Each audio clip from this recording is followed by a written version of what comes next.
Assalamualaikum warahmatullahi wabarakatuh. Selamat pagi, semangat pagi, salam sejahtera untuk kita semua.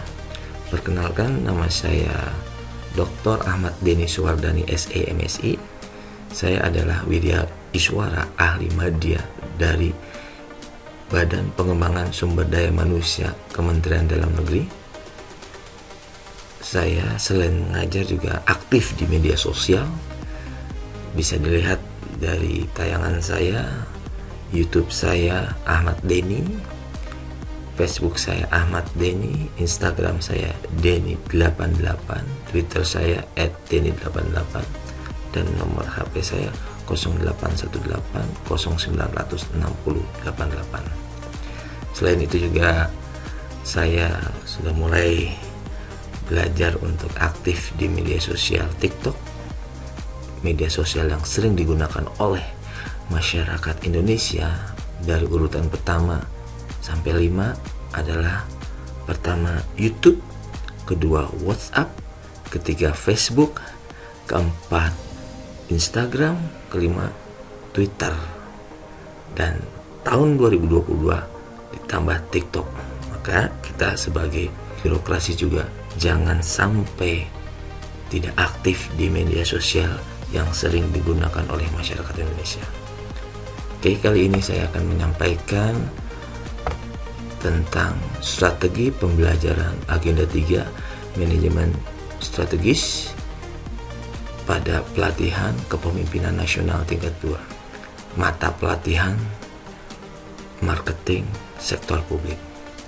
Strategi yang akan saya delivery ada 5 esensial yang harus diperhatikan terhadap peserta yang memang sudah menjadi pejabat tinggi, dan saya akan menempatkan beliau-beliau itu sebagai mitra belajar saya. Jadi saya akan menempatkan sebagai rekan dan mitra, bahwa saya juga saling mengingatkan, saling menguatkan, dan saya tidak mengajari mereka. Jadi saya akan sharing knowledge, sharing ilmu dan pengalaman kepada mereka. Kedua, saya akan memanfaatkan multimedia dan teknologi digitalisasi, dan tidak hanya teori. Saya akan tunjukkan keaktifan saya di media sosial, dan saya akan praktekkan kepada beliau-beliau bahwa kita harus aktif media sosial. Kita harus go digital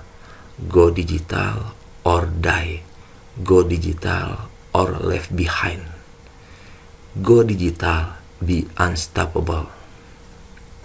Yang ketiga, bahan ajar manajemen yang up to date. Saya akan sampaikan ke beliau-beliau bahwa bahan ajar ini harus terus mengikuti perubahan zaman, up to date, dan saya harus belajar dari berbagai macam sumber, dari internet, dari literasi, buku, dan lain sebagainya. Kemudian saya akan menempatkan bahwa kita sama-sama belajar bersama, cooperative learning. Jadi saya belajar dari peserta, mudah-mudahan juga peserta juga belajar dari diri saya. Jadi kita sharing ilmu dan pengalaman. Saya tidak akan menempatkan diri sebagai pengajar, tapi sebagai mitra yang sama-sama belajar. Kemudian yang terakhir, blended learning akan kita lakukan. Klasikal juga bisa, distance learning juga bisa. Karena sekarang adalah era VUCA World. Dalam era VUCA World yang dinamis ini, dan dalam mewujudkan visi World Class Birokrasi di tahun 2024 nanti, pemerintah Indonesia dituntut untuk mampu mengembangkan diri, agile, adaptif, dan mampu meningkatkan daya saing. Dengan adanya tuntutan ini, pemerintah Indonesia wajib mempersiapkan hal-hal yang menunjang kecepatan dalam berkompetisi dengan negara-negara lain. VUCA World itu seperti kita tahu adalah perubahan sangat cepat. Jadi birokrasi kalau tidak beradaptasi dengan cepat, maka kita akan tertinggal jauh dan sangat jauh banget. Oke. Kemudian uncertainty itu banyak ketidakpastian. Saya akan memberikan strategi bagaimana caranya kita bisa mendapatkan kepastian, ya, cek, recheck, dan cross check dengan cara digitalisasi, dengan cara konvensional juga bisa, karena kita harus blended everything that we can, blend everything that we have, blended everything that we know.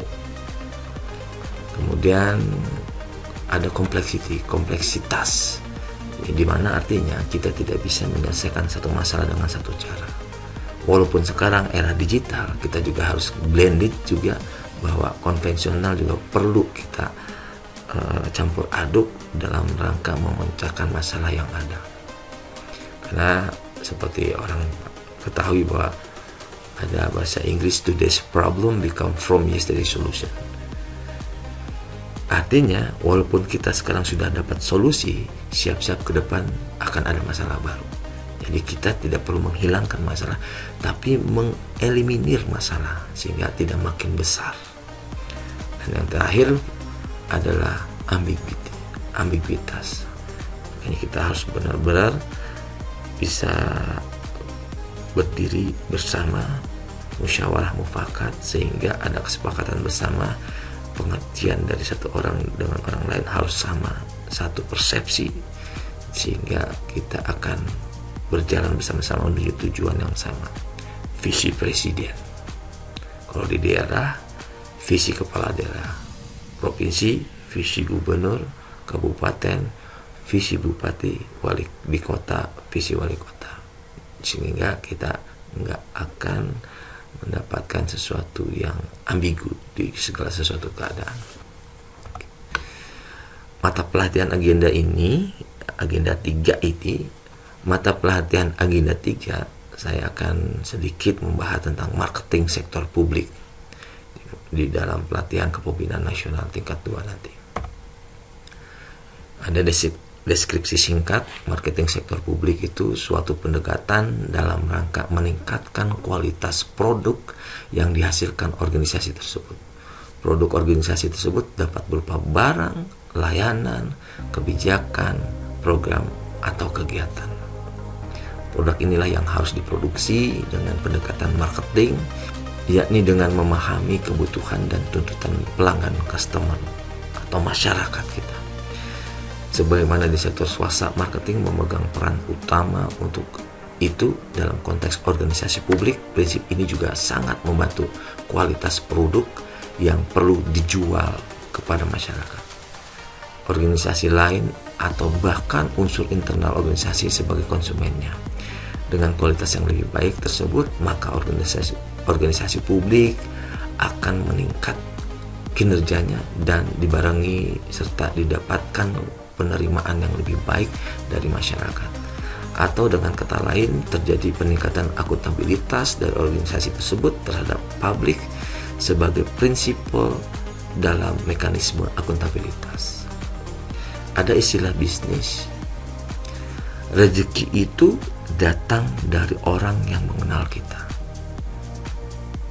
Nah, kalau kita pandang dari sisi organisasi publik, di sektor publik kita juga harus berpikir, ada kalimat versi kita untuk adopsi ATMT apa yang dilakukan di dunia swasta: amati, tiru, modifikasi, dan terapkan. Nah, di birokrasi ada istilah namanya pendapatan asli daerah. Artinya pendapatan asli daerah akan meningkat dari daerah atau masyarakat dari daerah lain yang mengenal potensi daerah kita.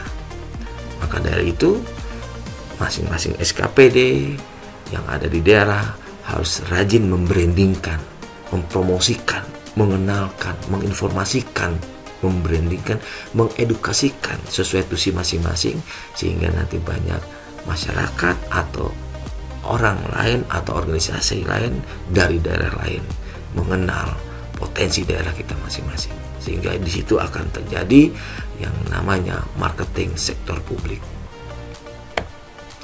Tujuan pembelajaran dari marketing sektor publik ini yaitu terbentuknya kompetensi dasar peserta berupa kemampuan dalam memahami urgensi marketing, marketing di sektor publik, tantangan dan strategi marketing sektor publik.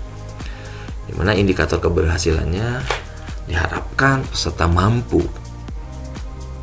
menjelaskan urgensi dan relevansi marketing bagi birokrasi, menjelaskan konsep umum marketing dan marketing sektor publik, menjelaskan tantangan dan strategi marketing sektor publik yang efektif, kebutuhan, pemetaan lingkungan internal dan eksternal serta pesaingnya.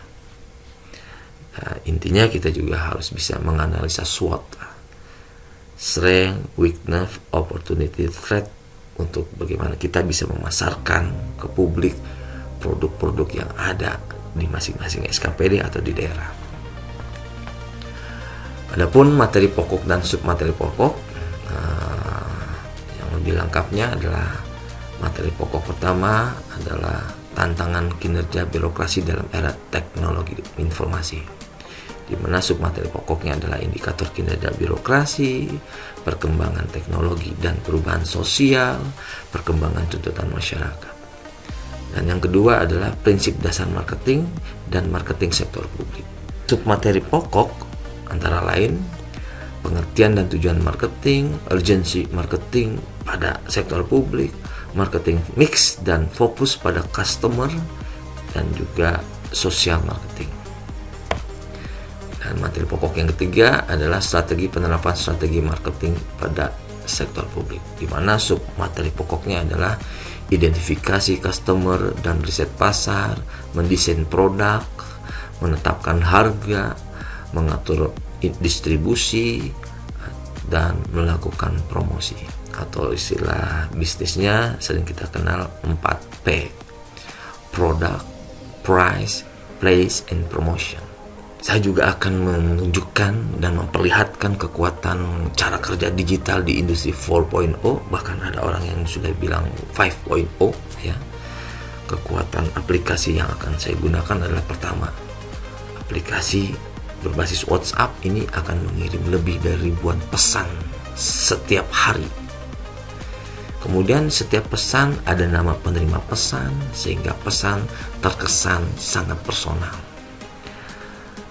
Bisa kirim ucapan ulang tahun secara otomatis, bisa kirim reminder pengingat sesuai yang Anda tentukan secara otomatis, bisa kirim pesan terjadwal sesuai tanggal, hari, dan jam sesuai yang ditentukan secara otomatis, bisa kirim gambar, video dari handphone maupun dari laptop, pesan terkirim dari nomor WhatsApp Anda sendiri, dan juga bisa berganti nomor untuk pengirimnya.